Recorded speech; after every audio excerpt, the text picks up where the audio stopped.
दोस्तों, तारीख के औराक में ऐसे साइंसदानों और ईजादकारों की कहानियां बिखरी पड़ी हैं जिन्होंने ऐसी गैर मामूली दरियाफ्तें की जो दुनिया को बदल सकती थी, लेकिन फिर अचानक वो खुद ही तारीख के सफ़ात से गायब हो गए। इनका आखिरी पता, तहकीकात, यहाँ तक कि इनकी लाशों तक का सुराग नहीं मिला। क्या ये हादसात थे, खुफिया तंजीमों का काम था, या फिर कुछ ऐसा जिसे ताकतवर हुकूमतें दुनिया की नज़रों से छुपाना चाहती थी? आज हम इन तीन पुरस्कार केसेस पर गहरी नज़र डालेंगे जहां दरियाफ्त के बाद दरियाफ्त करने वाला ही गुम हो गया। दोस्तों, पहला केस वो शख्स जिसने इन्फिनिटी के राज को जान लिया था।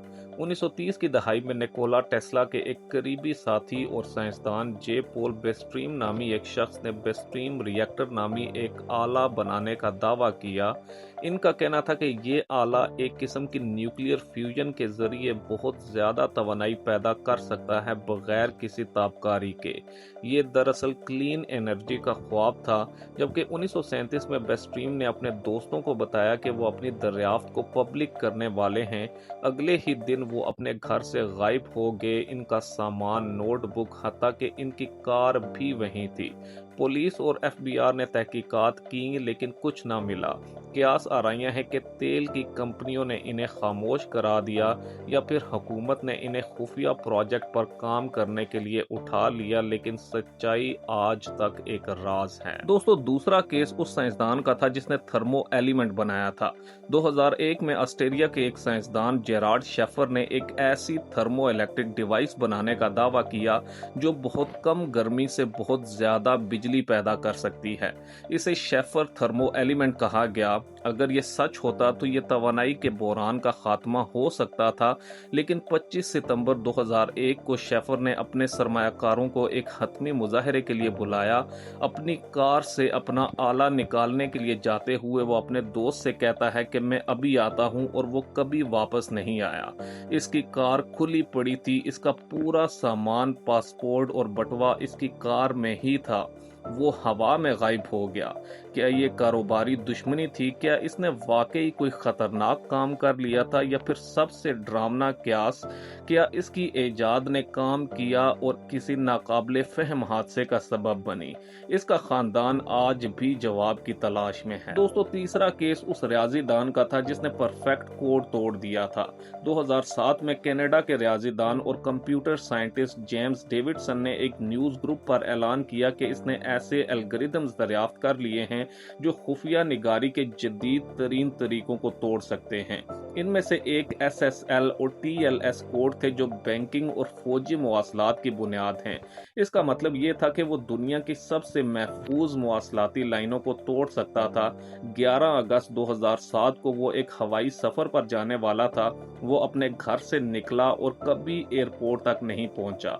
इसका घर खाली पाया गया, इसका पासपोर्ट, क्रेडिट कार्ड, यहाँ तक कि इसकी पालतू बिल्ली का खाना भी घर में ही था। इसका मोबाइल फोन भी गायब था।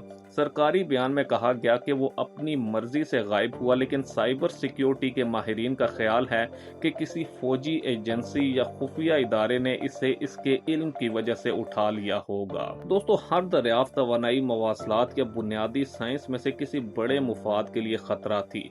कोई जदोजहद के आसार नहीं, कोई जबरी अगवा के सबूत नहीं। ऐसा लगता है जैसे वो फना हो गए हों। इनकी नौशाजात, इजादात के नोट, शनाख्ती दस्तावेजात छोड़ दी गई। इससे खुद साख्ता गायब होने का इम्कान कमजोर हो जाता है। हर केस में तहकीकात बरसों बाद भी कोई ठोस नतीजा नहीं दे सकी। ये मुमकिन है कि कुछ खुफिया सरकारी प्रोजेक्ट्स में इन्हें जल्दबाजी में शामिल कर लिया गया हो और इनकी गैर हाजिरी को छुपाने के लिए गायब कर दिया गया हो। तो दोस्तों, आखिरकार सच्चाई क्या है? इन केसेस ने साइंसी बरादरी में एक खौफ पैदा किया है। क्या इल्म कभी इतना ताकतवर हो सकता है कि इसका मालिक ही मिटा दिया जाए?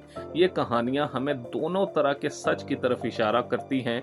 एक तरफ इंसान की लालच और ताकत का साइंस पर कंट्रोल हासिल करने की कोशिश, जबकि दूसरी तरफ साइंसदानों की वो बेचैनी जो अपनी दरियाफ्त को शेयर करने से पहले ही इसके गैर इखलाकी इस्तेमाल का अंदाजा लगा लेते हैं और खुद ही गायब हो जाते हैं। ये मुमकिन है कि कुछ साइंसदान वाकई अपनी दरियाफ्तों के बोझ तले दबकर जहनी दबाव या खौफ की वजह से खुद साख्ता गायब हो गए हों, लेकिन सच क्या है शायद हम कभी नहीं जानेंगे। ये राज साइंस की तारीख सुरंगों में हमेशा के लिए दफन रहेंगे। तो दोस्तों, ये थी वो पुरस्कार दास्तानें जिनमें सच्चाई और फिक्शन की लकीर धुंधली हो जाती है।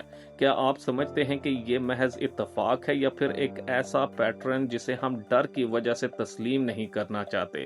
कमेंट्स में ज़रूर बताएं। अगर आपको तारीख के गुमशुदा ऐसे पुरस्कार और सनसनीखेज वाकयात की कहानियां पसंद हैं तो चैनल को सब्सक्राइब करना, वीडियो को लाइक करना और बेल आइकन दबाना मत भूलें। अगली वीडियो तक के लिए अल्लाह हाफिज।